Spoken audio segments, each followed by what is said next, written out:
A filosofia da história segundo Hegel.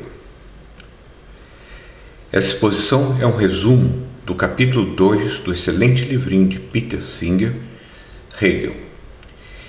Peter Singer começou expondo a filosofia da história de Hegel como uma estratégia para a exposição posterior da mais abstrata história da evolução dialética do espírito na fenomenologia do espírito de Hegel, que foi a sua obra máxima.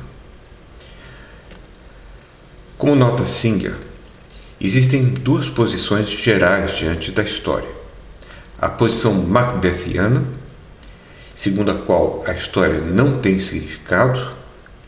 Macbeth, no monólogo famoso, dizia que a vida é uma fábula contada por um idiota, cheia de som e fúria, significando nada.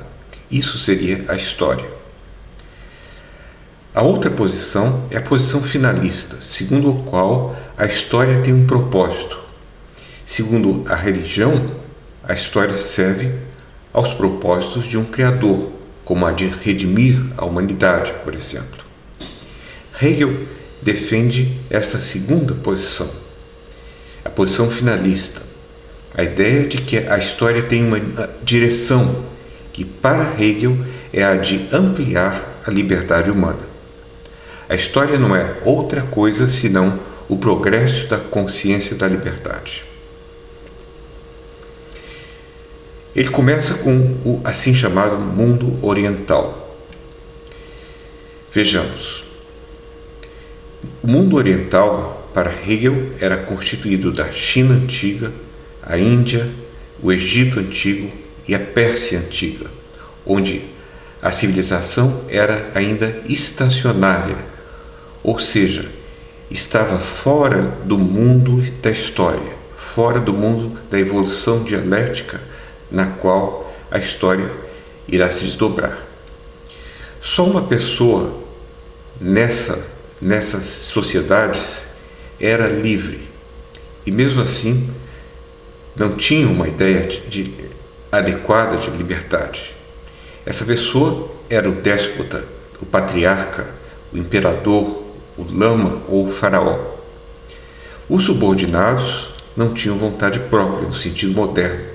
Não havia consciência individual como capacidade de autodeterminação das pessoas. Moral e leis advinham de regulações externas, vindas de cima e não das próprias pessoas que constituíam a sociedade. Essa falta de independência pessoal tomava diversas formas. Para os chineses, por exemplo, a forma era a da família. O imperador era visto como pai e os cidadãos eram as crianças do Estado. Daí a importância da obediência familiar. Já no sistema indiano de castas, este era fixado de uma vez para sempre pela natureza. Tratava-se de um despotismo da natureza. Na Pérsia, a situação era algo diferente. Ela era uma monarquia teocrática, baseada no zoroastrismo, que estabelecia leis baseadas na devoção à luz. Assim, embora só o imperador fosse livre, a sua lei era baseada em um princípio geral intelectual e espiritual, demonstrando o nascimento da consciência da liberdade. É aqui que começa a verdadeira história. Chegamos então a um segundo estágio, que é o do mundo grego. Ao entrar em contato com a Grécia, principalmente Atenas e Esparta, o Império Persa exigiu supremacia, mas ele foi derrotado na Batalha de Salamina em 480 a.C., graças ao brilhante general Temístocles com seus trirremos. Ele sabia que eles iriam ser invadidos pelos persas e conseguiu convencer os gregos a construir uma frota de 200 trirremos, que eram barcos com 160 homens, com 3 níveis de remos, capazes de uma velocidade incrível para o mundo antigo e capaz de destruir o barco que se encontrasse por perto, o barco dos persas. Assim, e com esperteza de Temístocles na batalha, eles conseguiram derrotar os inimigos, que eram em número muito maior. Se os gregos não tivessem ganho, provavelmente não teríamos nem Platão, nem Aristóteles, e nem a cultura grega posterior. Essa batalha épica opunha o déspota oriental aos estados separados que reconheciam o princípio da individualidade livre. É daí que surge o mundo grego. O mundo que era animado pela ideia da livre individualidade. Contudo, essa era uma liberdade limitada por duas razões. A primeira é que ele demandava o trabalho escravo para poder funcionar.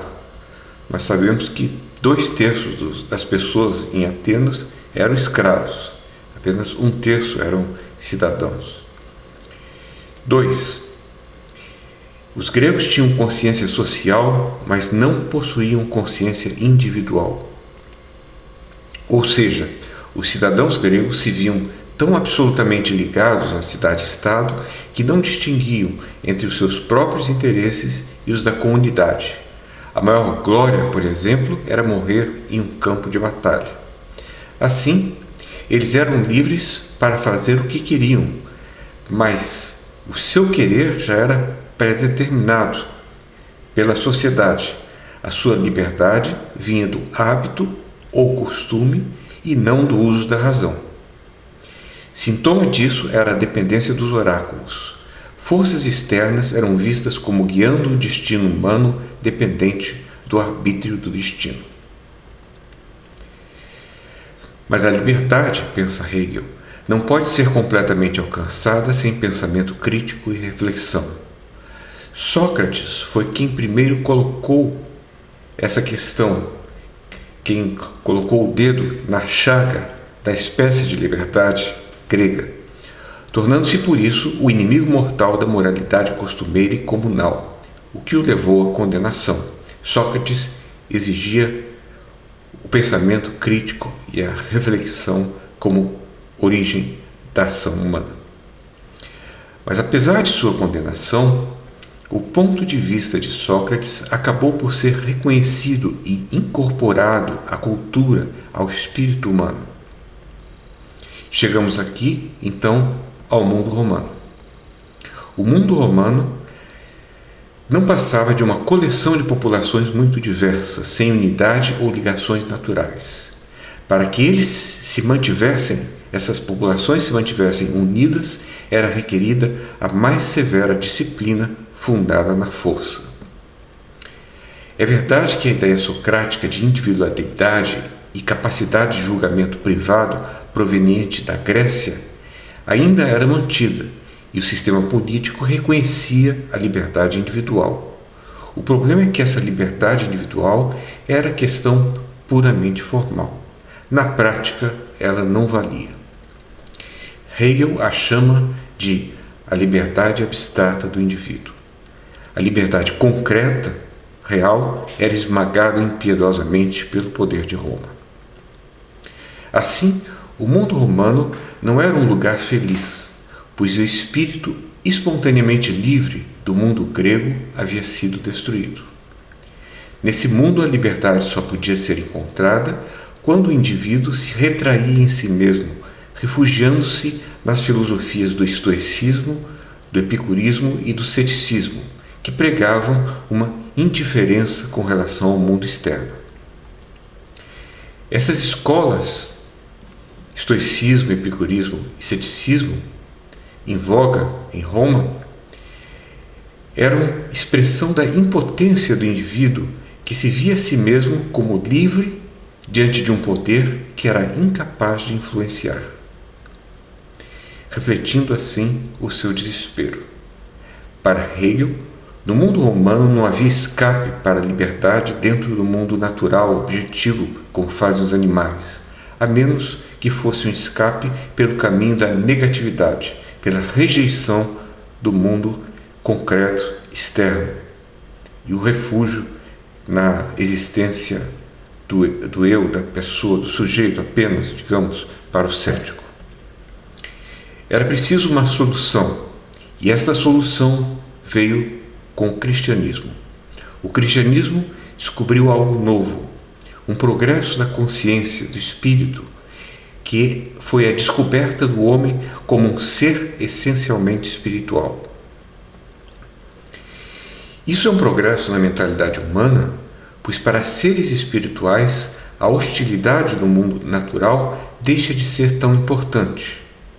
Aqui o mundo natural pode ser transcendido de um modo não negativo, como o do cético, mas o cético romano, mas positivo, pois existe algo positivo para além da ordem do mundo natural.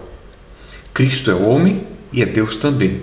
E como somos feitos à imagem de Deus, temos infinito valor e eterno destino. O resultado foi o que Hegel chamou de autoconsciência religiosa, o reconhecimento de que é o mundo espiritual ou mental e não o mundo natural que é o nosso verdadeiro mundo. O nosso mundo, o mundo em que geralmente vivemos. Nós vivemos, de fato, em nossas mentes, senão eu não estaria fazendo esse vídeo agora. Para chegar a isso, o homem precisou quebrar o domínio dos desejos naturais e da natureza sobre ele próprio. O papel da religião cristã é dar ao homem a consciência de sua natureza essencialmente espiritual ou mental. Mais além, o coração pio do cristão deve começar a transformar o mundo de modo a satisfazer os requerimentos do homem como ser espiritual, de modo a tornar possível a realização da ideia de liberdade. Ora, essa transformação se fez sentir concretamente no período da Idade Média, ao longo da Idade Média. O cristianismo se opõe à escravidão porque cada indivíduo possui o mesmo valor essencialmente infinito. 2. A dependência de oráculos cessa, pois eles exemplificavam o predomínio do mundo natural sobre o mundo mental e espiritual. 3. A moralidade do costume grega é substituída pela ideia espiritual do amor fati.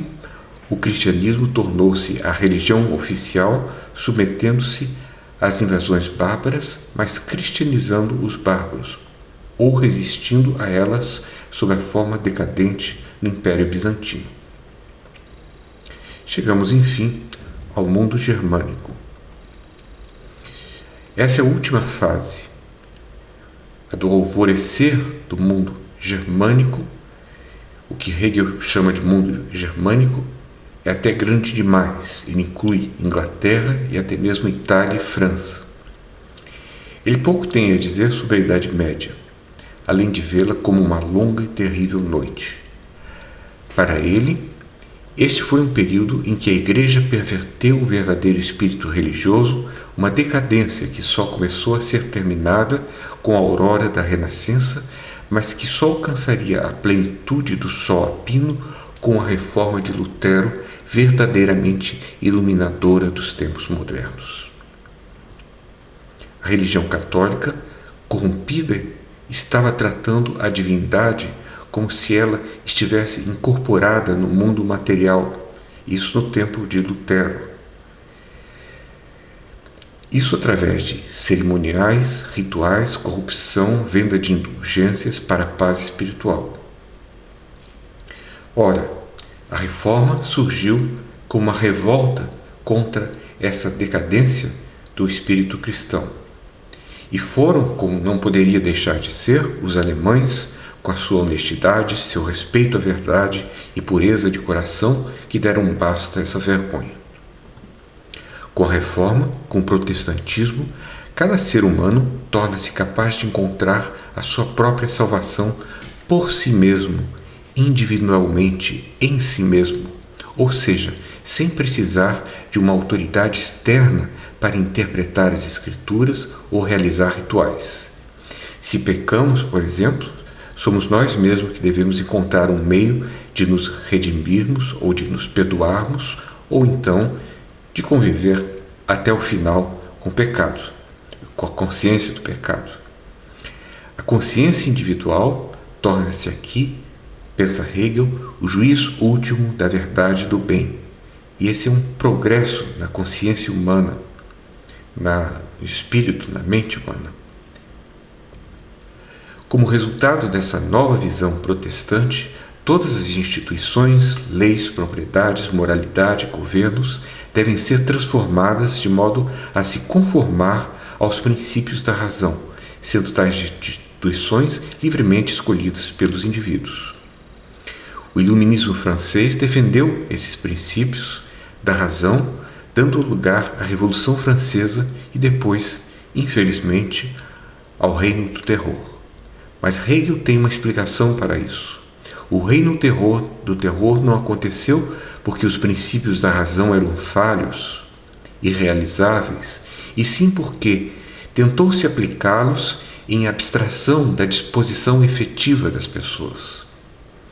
Todavia, mesmo tendo sido a Revolução Francesa um fracasso, ela instituiu um novo Código de Direitos, estabelecendo a liberdade da pessoa, direito de propriedade, abertura dos órgãos do Estado aos mais talentosos, como Hegel, por exemplo, e abolição de obrigações feudais.